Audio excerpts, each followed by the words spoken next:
Mais Dieu qui ne voit pas. 1 Jean 4, 20 dit, si quelqu'un dit j'aime Dieu, nous sommes beaucoup à dire que nous aimons Dieu. Nous sommes tous en train de dire nous aimons Dieu. Si quelqu'un dit j'aime Dieu et qu'il haït son frère, c'est un menteur. Car celui qui n'aime pas son frère qu'il voit, comment peut-il aimer Dieu qu'il ne voit pas? Donc d'après l'apôtre Jean, il est impossible d'aimer Dieu qu'on ne voit pas si on n'aime pas le frère qu'on voit.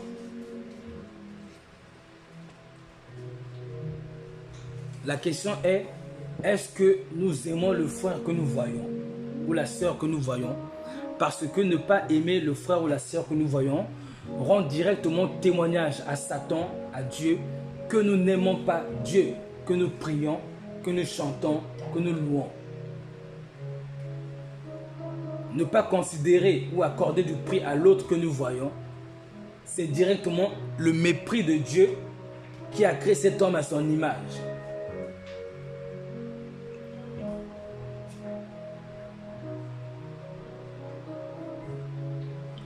Alors que Jésus, lui, à l'inverse de nous, son amour pour Dieu a été prouvé par le fait qu'il a aimé son prochain, qui? Nous. Il nous a aimés au point où il a donné sa vie et il nous a donné aussi un enseignement, nous aimer les uns les autres. Chaque jour, notre vie chrétienne consiste à prouver à Dieu que nous l'aimons, consiste à aimer Dieu. Cela va par l'observation de la parole et cela va aussi par l'amour que nous accordons à notre prochain, la valeur que nous accordons à notre prochain, l'intérêt que nous accordons à notre prochain.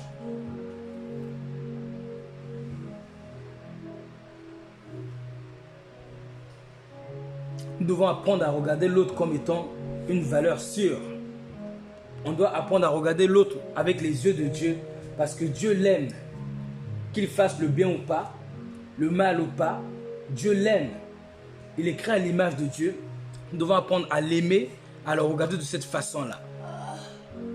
Jésus disait dans Matthieu 25, verset 44 que toutes les fois que vous n'avez pas fait ces choses à l'un des plus petits d'entre mes frères, c'est à moi que vous ne les avez pas faites.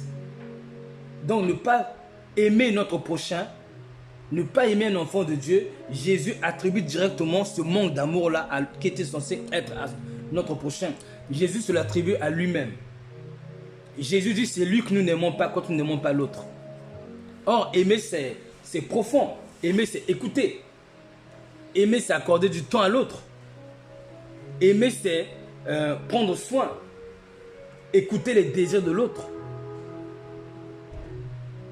Aimer c'est prendre le temps de prier par exemple sur le sujet de prière qui est à cœur à l'autre. Prier pour son âme, prier pour ses besoins. Aimer, c'est pardonner. Aimer, c'est supporter. Aimer, c'est encourager. Aimer, c'est corriger.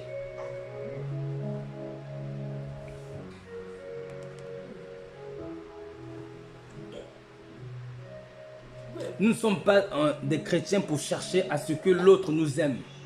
Nous sommes là plutôt pour aimer. La Bible dit, aimez-vous les uns les autres. C'est à chacun de nous de chercher à aimer l'autre. Et l'autre, ça peut être notre patron, notre boulanger, qui a besoin de l'évangile, notre voisin qui a besoin d'une parole de sagesse, d'encouragement. Et aimer ne consiste pas seulement à témoigner de l'amour à l'autre quand tout va bien. Aimer consiste à aimer l'autre lorsque tout va mal aussi. Être toujours prêt à manifester de l'intérêt, de l'amour pour l'autre, même lorsqu'il est désagréable. Donc, d'après Jésus-Christ, c'est juste pour partager 1 Jean 4, verset 20. Si nous disons que nous aimons Dieu et que nous n'aimons pas notre frère, la Bible dit, nous sommes des menteurs. Aimer son prochain revient à comprendre que nous sommes dans ce monde, pas seulement pour nous, aussi pour l'autre. Je suis dans ce monde, pas seulement pour moi, non. Je suis dans ce monde pour Dieu et pour l'autre. Comme Jésus était dans ce monde pour Dieu et pour nous. Aimer son prochain revient à calquer sa vie de façon à veiller à ne pas être une occasion de chute pour l'autre. Veillez à ce que toute attitude ne soit jamais une occasion de chute pour l'autre. Comme dit les Écritures, veillez à ce que nous ne soyons pas une pierre d'achoppement pour quelqu'un qui est faible. 1 Corinthiens 8, 9.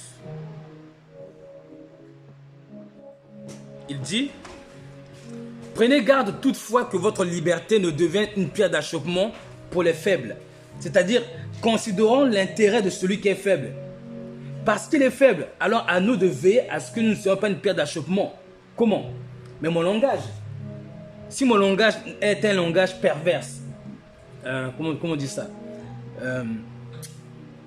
Si les mots que je choisis d'exprimer expriment un langage perverse, insolent, je suis en train de rendre témoignage que un enfant de Dieu peut être insolent et je peux être une pierre d'achoppement pour quelqu'un qui est faible.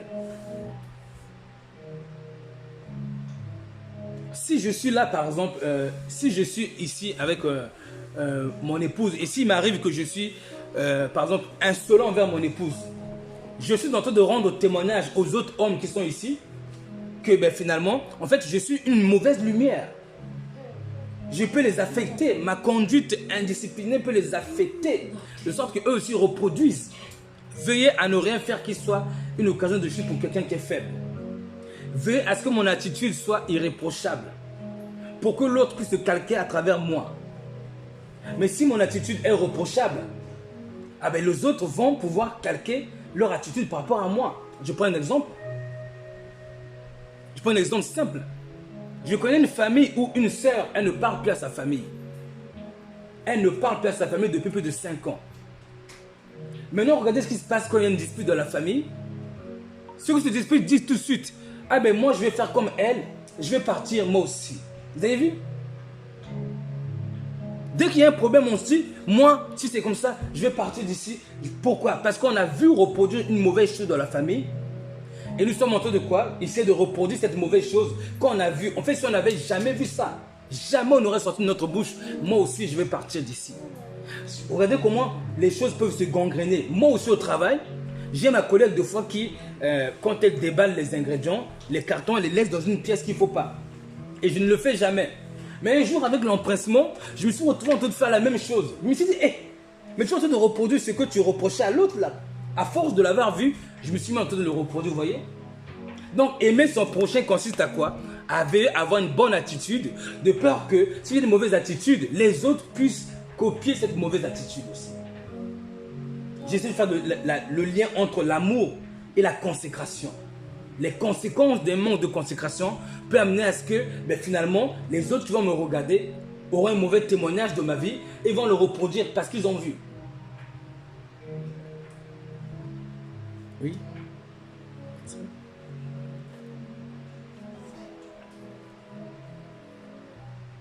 Veillez à ne rien faire qui soit pour notre frère une pierre d'achoppement. 1 Corinthiens 14, pardon, Romains 14, verset 13, dit encore la même chose. Je vais le lire. Le verset dit, ne nous jugeons donc pas les uns les autres, mais pensez plutôt à ne rien faire qui soit pour votre frère une pierre d'achoppement ou une occasion de chute. Si je suis un mari méchant, les frères qui sont autour de moi vont reposer la même chose chez eux. Si moi je parle mal à ma femme, les frères qui me regardent vont reposer la même chose chez eux. Si moi je mens aux autres pour m'en sortir dans les problèmes, les frères et sœurs qui nous regardent vont reposer la même chose.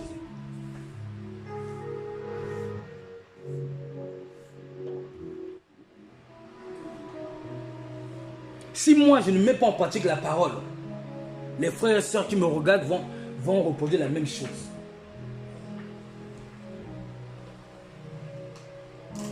Si toi, ma soeur, mon frère, tu n'es pas une femme, par exemple, si tu n'es pas une femme soumise, les sœurs qui te regardent vont reproduire la même chose à la maison. Veillons à ne rien faire qui soit pour notre frère une occasion de chute. Une occasion de chute. Nous sommes responsables de la consécration de l'autre. Nous sommes responsables de l'obéissance de l'autre envers Dieu.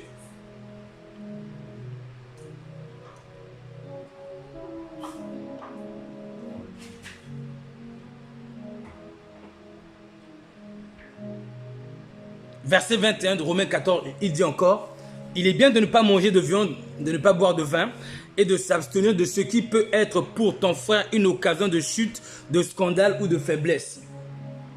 La pensée de l'apôtre est de rechercher, que nous recherchons l'amour de l'autre. Comme on a vu un Jean qui dit que si quelqu'un dit qu'il aime Dieu, qu'il aime aussi son frère. La pensée de l'apôtre, c'est que nous recherchons à ne jamais être une occasion de chute pour l'autre. Nous devons calculer notre vie en veillant à ce que toute notre attitude, toute notre vie ne soit pas une occasion de chute pour l'autre. Pourquoi? Parce que l'amour du Christ pour notre prochain devrait nous animer.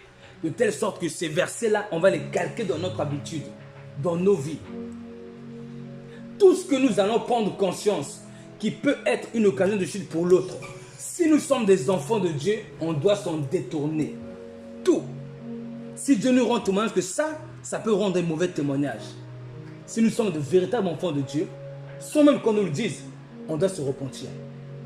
Parce que nous recherchons l'intérêt de Dieu et l'intérêt des autres. Comme le dit la Bible, l'amour, c'est rechercher l'intérêt de l'autre.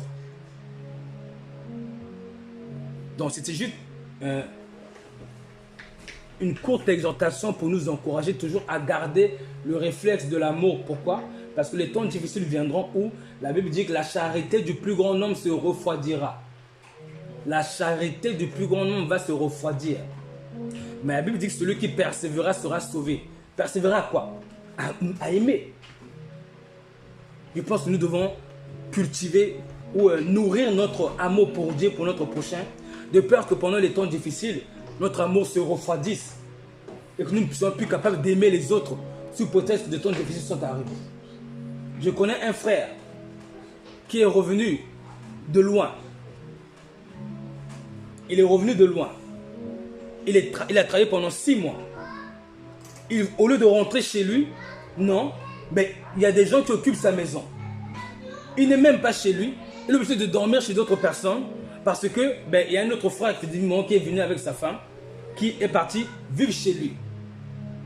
Et ce frère-là, depuis qu'il est revenu de son travail de 6 mois, n'est pas rentré chez lui. Pourquoi?